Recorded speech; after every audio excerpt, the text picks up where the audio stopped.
Vikings moved to 8-2 after another win, their third straight, albeit this win was a bit murky at times. Still, a win is a win, and you'll take it, beating the Tennessee Titans on the road by a final score 23-13, with breaking news as the live stream watch party started that the Vikings benched Ed Ingram in favor of Dalton Reisner. So he's the new starting right guard for this team, as this video is brought to you by BetUS Sportsbook and Casino. Credit where credit is due.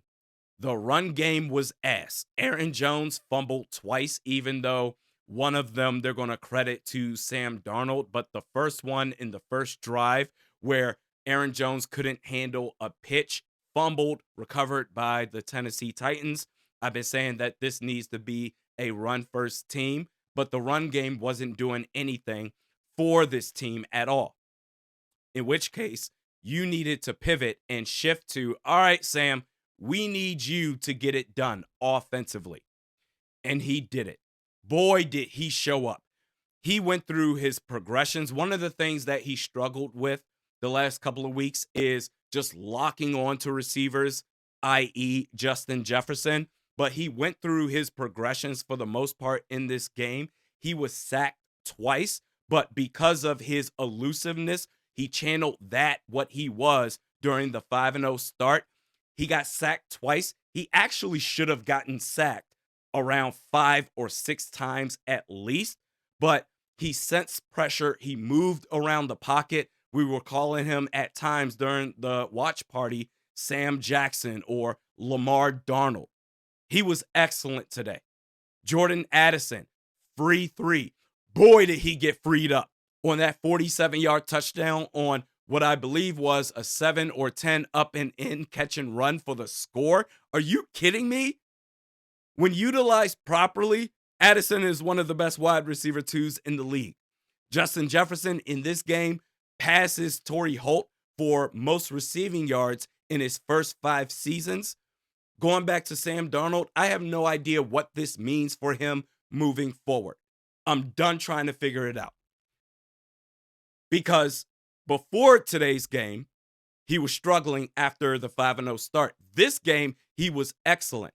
Moving forward for the rest of the season, I'm just going to take it game by game with him. But today, he was great. The only thing I want to nitpick on in terms of this offense, there were a couple of plays where KOC, I'm just sitting here saying, dude, what are you doing? But that aside, Jalen Nailor, I never want to see this dude again. This guy single-handedly killed one of the drives in the fourth quarter. 2 drop passes on second down, a deep pass from Sam Darnold. Bro, perfect ball placement right in his hands, or it should have been in his hands. Instead, it went through his arms, incomplete. Bro, I thought I was seeing Troy Williamson all over again. And I get it. There were 2 defenders there, but you are a professional football player that plays wide receiver. And your job is to catch the damn ball. And then he followed that up with another drop. Back-to-back drops. Second down, drop touchdown pass.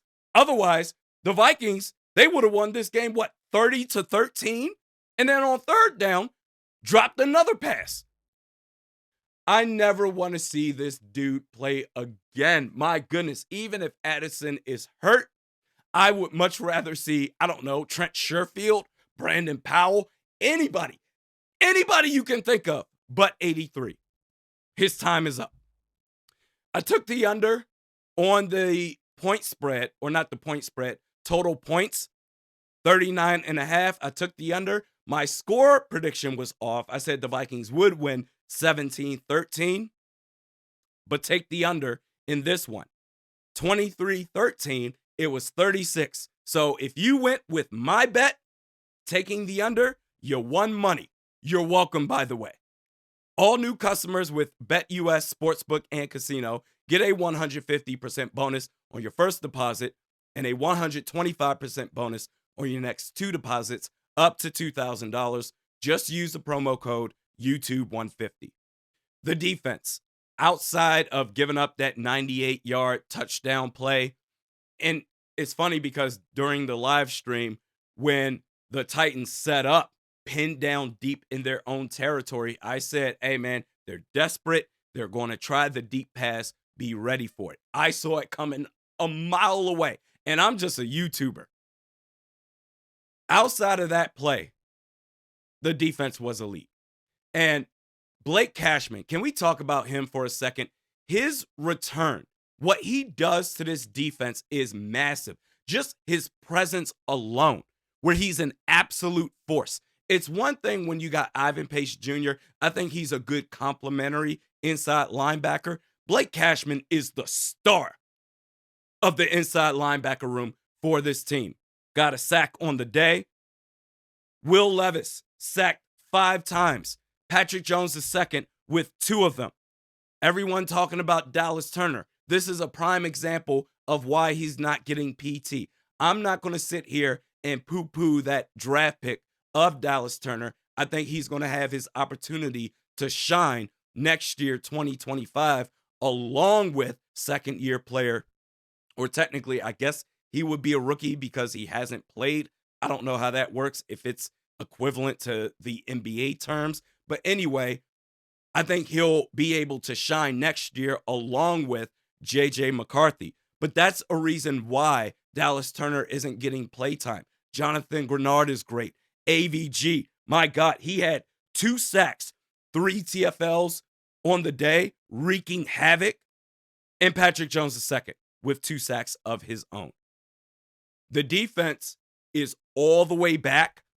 Whatever, I don't know, week by week, I have no idea what it is to expect from this offense, whether it's going to be the run game or if it's going to be Sam Darnold. But they are 8-2. They're in a great spot. And yes, we would have loved for Green Bay to have lost to Chicago, whatever. All the outside stuff is secondary to me. The only thing that matters is that the Vikings, they handle their own business, and they damn sure did today.